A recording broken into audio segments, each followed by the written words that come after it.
Assalamualaikum warahmatullahi wabarakatuh. Alhamdulillahi rabbil alamin. Allahumma salli ala sayyidina Muhammad wa ala ali sayyidina Muhammad.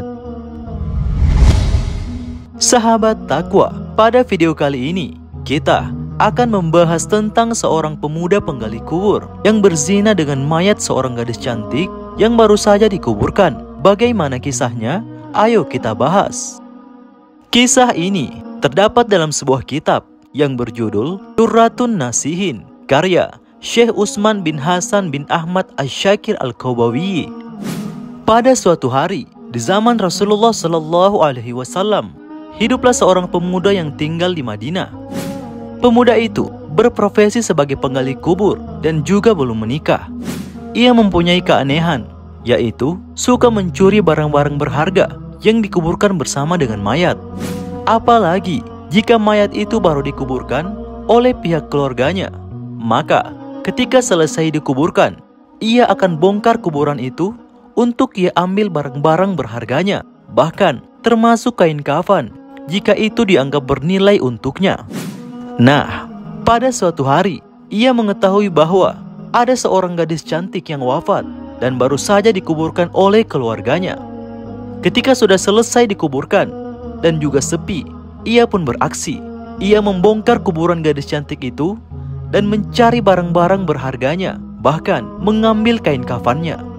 Ketika telah membuka kain kafannya, ia takjub melihat mayat gadis itu karena kecantikan wajahnya dan juga keindahan tubuhnya. Tanpa berpikir panjang, ia pun langsung melampiaskan nafsunya kepada mayat gadis itu.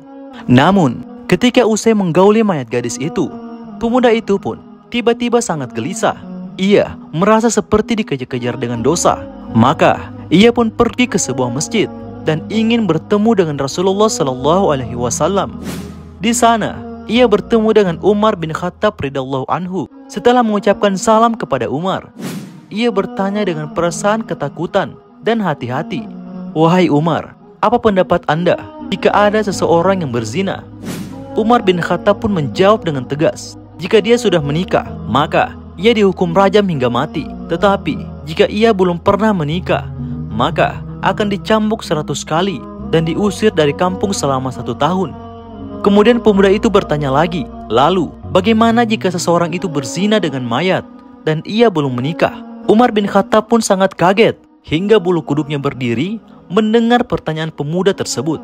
Ia berkata, "Sungguh keterlaluan. Saya tidak bisa membayangkan sebesar apa dosanya. Siapa gerangan orang yang melakukan perbuatan keji seperti itu?" Pemuda itu pun mengaku dan berkata dengan bimbang, "Saya sendiri wahai Umar. Apakah Allah masih mau mengampuni perbuatanku?" Umar bin Khattab pun terdiam. Lalu ia masuk ke dalam masjid dalam keadaan menangis. Kemudian Rasulullah Shallallahu Alaihi Wasallam yang berada di masjid heran melihat kondisi Umar yang seperti itu. Setelah mengucap salam, Rasulullah Shallallahu Alaihi Wasallam bertanya kepada Umar, apa yang membuat dirinya bersedih seperti itu? Umar bin Khattab menjawab, "Ya Rasulullah, di luar saya menjumpai seorang pemuda yang membuat bulu kuduk saya berdiri dan ia ingin bertobat dari dosanya." Kemudian Rasulullah memerintahkan Umar bin Khattab untuk mengajak pemuda itu masuk ke dalam masjid. Lalu pemuda itu pun menangis terseduh-seduh sehingga membuat Rasulullah Shallallahu Alaihi Wasallam sangat penasaran.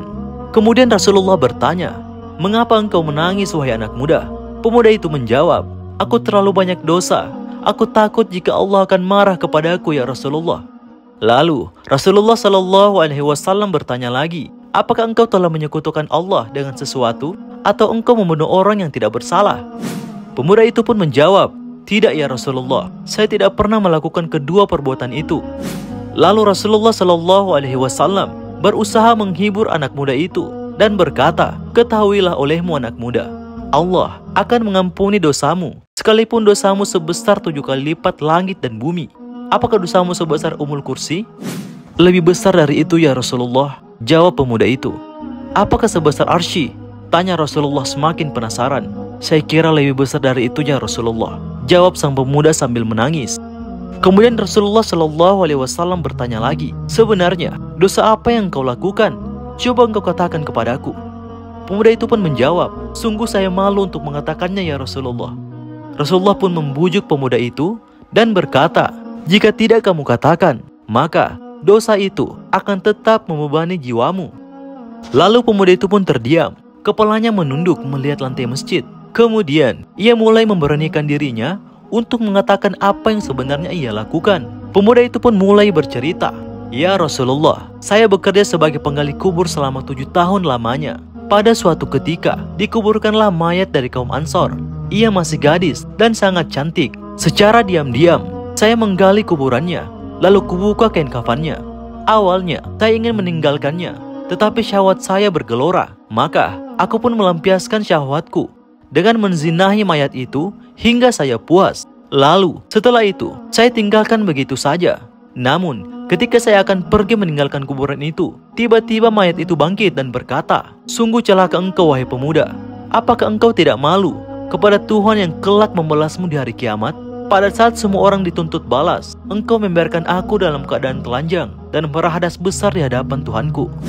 Mendengar pengakuan pemuda ini, Rasulullah SAW sangat marah dan berkata, "Wahai pemuda fasik, tempatmu memang pantas di neraka. Keluarlah dari tempat ini." Si pemuda itu pun keluar dengan hati yang sangat hancur dan jiwa tak bersemangat. Tak ada harapan baginya untuk mendapatkan pengampunan atas dosanya. Namun, ia ingin sungguh-sungguh ingin bertobat dengan sebenar-benarnya kepada Allah. Dia pun terus melangkah tanpa tahu arah dan tujuannya. Lalu, pemuda itu kemudian pergi menyendiri dalam sebuah gua di gunung. Di sana, dia menangis, memohon ampun kepada Allah Subhanahu wa Ta'ala. Bahkan, dia pun bersumpah tak akan keluar dari gua sebelum Allah memaafkannya dan menyampaikan ampunannya itu lewat Rasulullah SAW. Setelah 40 hari, tubuh dan wajah pemuda itu berubah drastis. Selama di dalam gua, dia hanya bertahan hidup dengan makanan yang dia temukan dalam gua. Ia berdoa, "Oh Tuhannya Nabi Muhammad, Tuhan Nabi Adam dan Hawa, jika aku telah Engkau ampuni, sampaikanlah kepada Nabi Muhammad SAW dan kepada para sahabatnya. Namun, jika Engkau menolak tobatku ini, bakarlah aku di dunia dan bebaskan aku dari siksa di akhirat. Sungguh, saya tidak akan sanggup menerima siksamu di akhirat kelak." Ternyata Allah Subhanahu wa Ta'ala mendengar doanya. Maka Allah mengutus malaikat Jibril untuk menemui Rasulullah SAW. Malaikat Jibril pun bertanya, "Wahai Muhammad, Allah telah menyampaikan salam kepadamu." Dan Allah bertanya, "Apakah engkau yang menciptakan makhluk?" Rasulullah menjawab, "Allah yang menciptakan diriku dan semua makhluk." Kemudian Jibril bertanya lagi, "Apakah engkau yang memberikan rizki kepada mereka?" Lalu Rasulullah SAW menjawab, "Tidak, hanya Allah yang mampu memberikan rizki kepada makhluknya." Jibril pun bertanya untuk yang ketiga kalinya, "Apakah engkau yang menerima tobat mereka, atau engkau yang menghukum mereka atas dosa-dosa mereka?"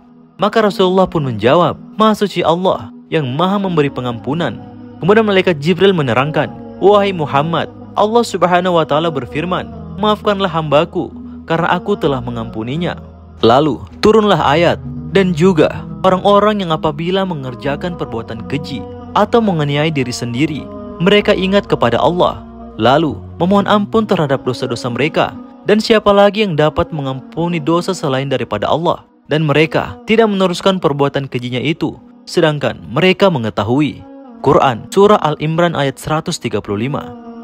Kemudian Rasulullah SAW memanggil pemuda tersebut dan memberitahukan bahwa Allah Subhanahu wa Ta'ala telah mengampuni dosanya dan juga menerima tobatnya. Tak lama kemudian, pemuda itu pun meninggal dunia dalam keadaan diampuni dosa-dosanya oleh Allah Subhanahu wa Ta'ala. Demikianlah kisah ini. Semoga bisa memotivasi kita untuk selalu semangat mengejar ampunan Allah Subhanahu wa Ta'ala. Wallahu a'lam bissawab. Assalamualaikum warahmatullahi wabarakatuh.